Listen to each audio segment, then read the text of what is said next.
love is a tough one because it's a bit it's different forms of, not different forms of love. I think everyone expresses love in a different way. Exactly. That's it. That's exactly it. Like, the way that people express love to you might not actually be the way you need it, or the way that you could actually thrive from it. So people have all learnt their ways of like surviving when dealing with a loved one. They might have done that through their parents or through siblings or other family members or whoever, and then they just have those things internalized, and then they just express that towards anyone that they have feelings for. Yeah. And it's subconscious. It's all stuff that you just do because if you haven't really thought about how you've actually learned how to love, then when you do it, you might actually be hurting the person subconsciously.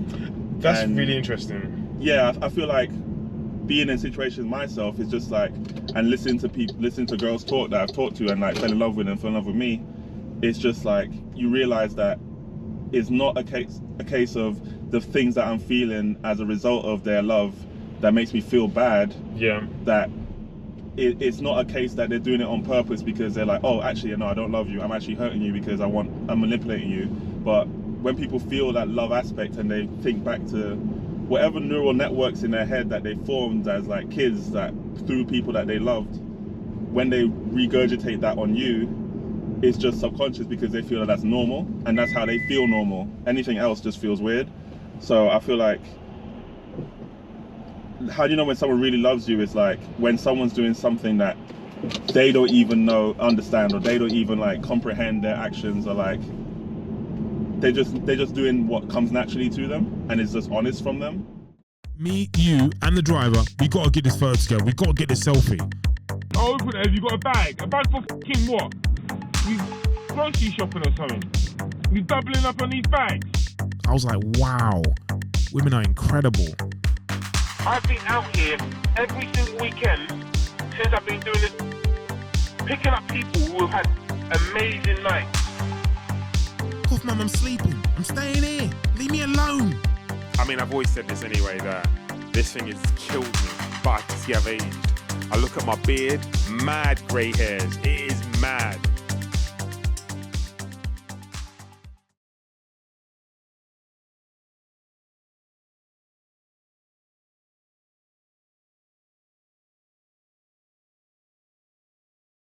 When you've grown up with chaos in your household, because it's such a norm, and now because you have, let's say, a little peace or a bit of consistency by actually someone being with you, it's almost like I don't say foreign, but it's not. Yeah, it's not what you're used to. Correct. And there's so many people, like there's a saying.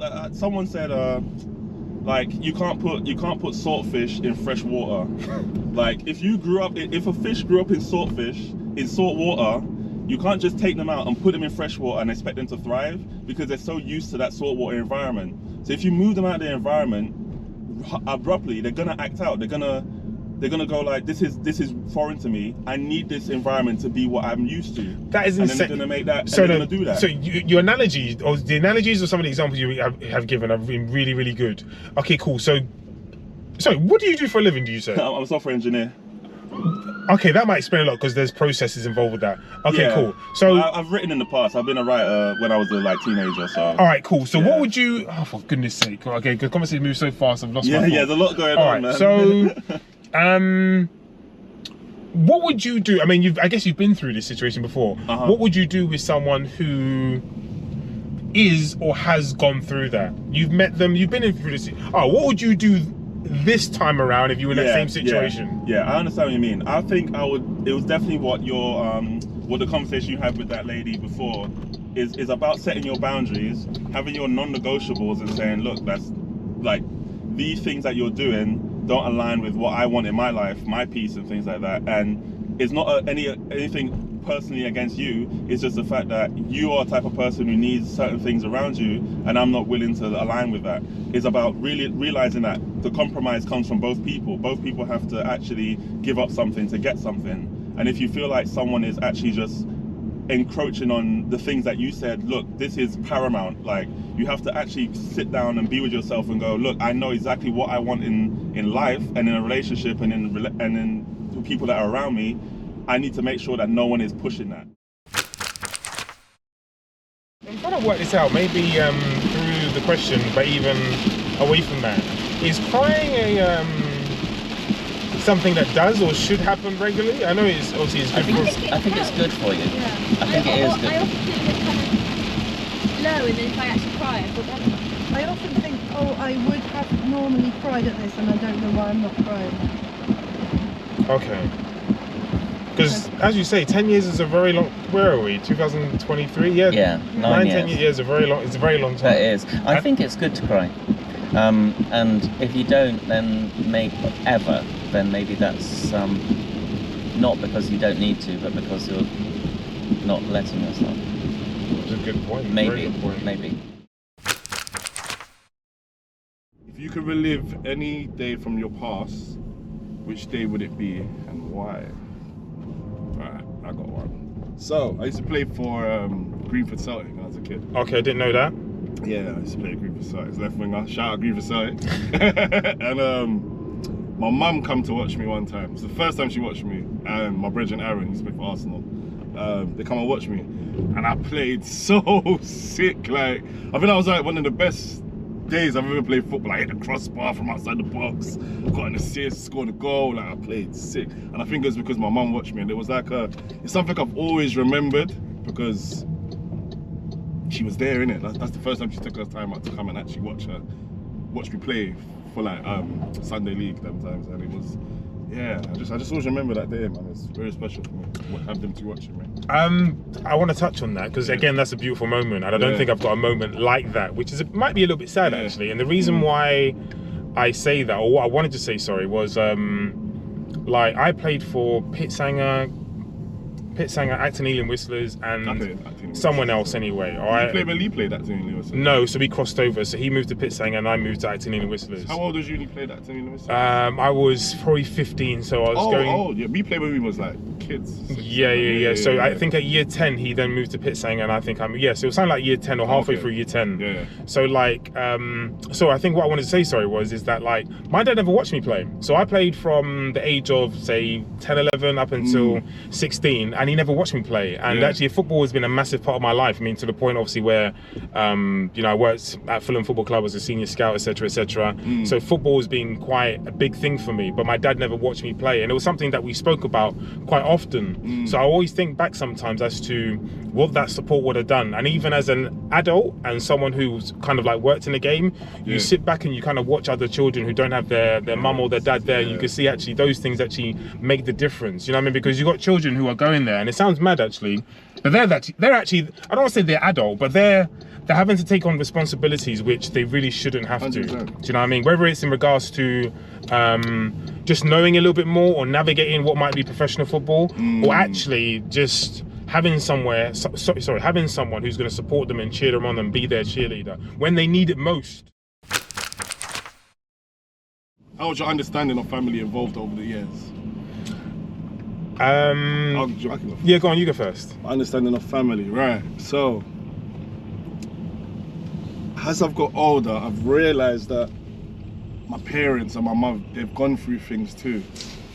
So, when I was younger, I said, what's wrong with this? What's wrong with that? What's this? But as I've gotten older and I've taken a step back and I look at my mum's life, I think, wow, my mum's been through this and she's been through that. That's why she acts like this and that's why she acts like that. And it's kind of give me more patience and understanding, and even have more love for my mum as well, and more empathy towards her, because like I said to you before, I grew up a bit with trauma and I was a bit angry inside at the whole world and things like that. But as I've gotten older and realised we've all gone through things, yeah, that's what's changed my mind, man. Man, so what you said was beautiful. I like that. Yeah. All right, cool. So like with me, I would say how have my thoughts evolved? I would say very similar actually. So like what I might have thought, so I actually grew up a little bit angry myself, but at the same time, when I look back, my childhood, there were elements of it which were really, really nice. I used to play with my cousins, out with friends, out and about, etc. So the elements to my childhood which I cannot complain about in regards to my parents doing the utmost in order to ensure that I didn't go without.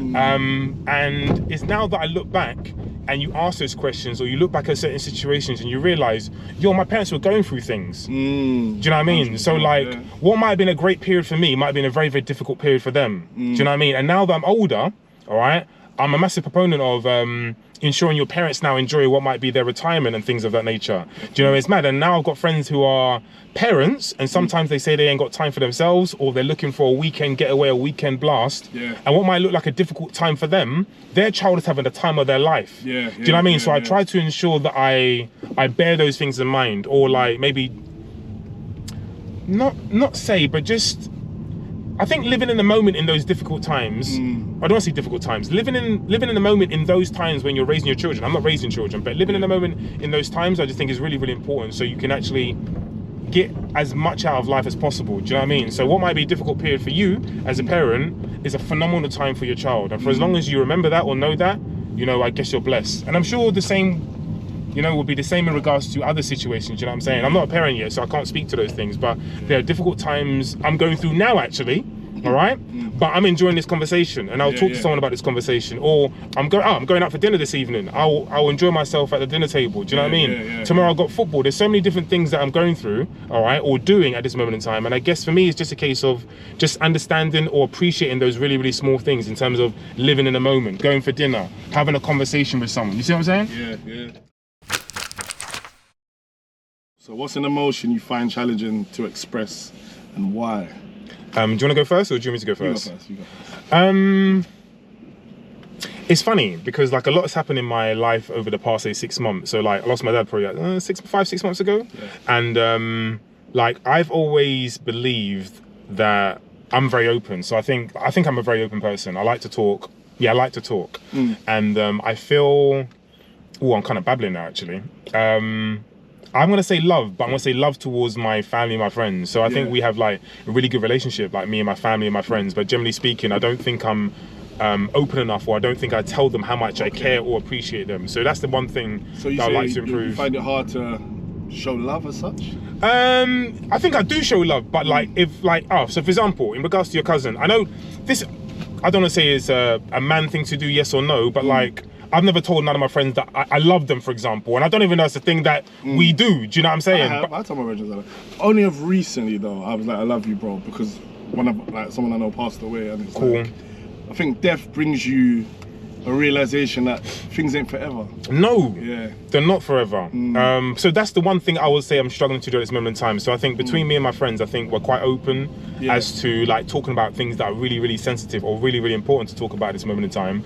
But I don't think I've shown them. Probably we might all agree the same, actually. I don't think I've told my friends I love them in regards to how much I care for them. But likewise, even my family. Like I sit there and I think to myself, like, my dad, my dad had 6 months to live. So we was told he had 6 months to live, probably like in April, May. And then like obviously he passed in October. And in my mind, like some of the things that I thought about as to him passing were, I'm not too sure me and him have had a conversation in regards to, or we've ever expressed, yo, Dad, I love you, or him saying the same thing to me. And I made it a thing that I said those things as he was getting closer to what be the day he passed. Do you know what I mean? So I would say like things like that have been things I've been thinking about maybe a little bit more, and even expressing the same thing towards my mum. I've got a massive amount of respect for mum, and like I would like to believe most people do, but like I don't think I've really expressed how much I care about my mum, generally speaking, and I think that's important as we get older and they get older. Someone messaged me and told me that they listened to the end chapter in my book about my dad and said that they're very, very proud of me in regards to what I went through and the things that I did, and that it won't be now, but it'll be like, say, 5-10 years time, you'll realize that you did a lot of good things for your dad, and actually you did him proud in terms of how you buried him in Ghana, which was one of his dying wishes. Do you know what I mean? But like, speaking to how I feel at this moment in time and what my friend said, he said that you need to sit down, and like you can be as busy and try to put as many distractions in your way, but like until you decide to sit down, you're not going to be able to grieve and actually feel this process properly. Do you know what I mean? Because grieving is about feeling, it's not really about... You keep moving because you're constantly moving, you don't have time. And that's back to that point what you said with me, is when I slowed down, that is when it hit me as well. Because my life was so fast paced, I was always outside around people and doing things, whatever. The moment I slowed down and had moments to myself now, that's when all of the sad moment and everything started to flash back to me, and the depression hits you, man. That's when it hit me. Cool. Should we move on to the next question? Yeah, we can move on to the next question. I'm in a good place with one, generally speaking, but I just know that like things take time, and actually I need to talk to people, and I'm not necessarily talking about a professional. I'm talking about speak to my friends, and if I need to speak to a professional, then speak with a professional. But generally speaking, I know things take time, and I just understand that. As we even close this journey, I've literally finished reading The Art of Negotiation. Yeah. And it talks about people who are scared, like some people are scared of negotiating. And I guess what you find with people who are scared of negotiating, and I guess like a very quick example in the book was saying that there's some people in life who are married, or there are people who are married in life who you would have heard they've not really had an argument or anything along those lines before, but found themselves getting divorced. And it's because they've done all their lives between them is compromise. Exactly, and you have to learn. Like something I'm learning right now is to go for that what's the word, confrontation. You have to allow it to come to you. 100%. In that confrontation comes the honesty, and then you could actually work from there. But if you're not doing that, then someone's just going to be taken from you, and you're gonna have to pay that bill and pay that receipt at some point. Yeah. At some point, it's true. It's a futile battle, and it's just definitely unlearning that you have to do. Once you've seen it, it's a bit scary, but give it time and you realize after a while, like, this is definitely for the best, man. Bro, that's been a phenomenal call. I didn't expect it. I'm glad, man. Yeah, I'm happy. I didn't expect to receive all that. By the way, I'm gonna have to you give me more to think about, because I didn't even process what the conversation I'd heard earlier with that woman. And it's funny you say that, because I picked up another woman who was a little bit older. Yeah. And I don't know what we were talking about, but we ended up. She said she doesn't think she's gonna have children, or she doesn't want to have children. But and I asked her why. She goes, I met people at the wrong time, or I didn't meet the right person when I wanted children. And she goes, as I've dated and got a little bit older, there's certain things I'm not tolerating. Exactly. Absolutely not. Yep, and it comes with time. Like in your 20s and stuff, you're supposed to be like learning all this stuff, but some people, and you just have to thank God that you haven't hit your 50s and then realize it, you know? Because that thought remained with me as to, wow, like, you've got to a certain age and there's certain things. She was, I'm happy with she was, I've got to the point in life where I'm so happy with myself, I'm unsure what I'm going to do when I start dating someone. I don't know if I'm going to allow someone to encourage. That's a good thing, because you don't want any and anybody in your space. Like, you should be mad picky, because, you know, it's good for you. And then you find someone who's special, and then you know how to treat it, because you know what you want, you know?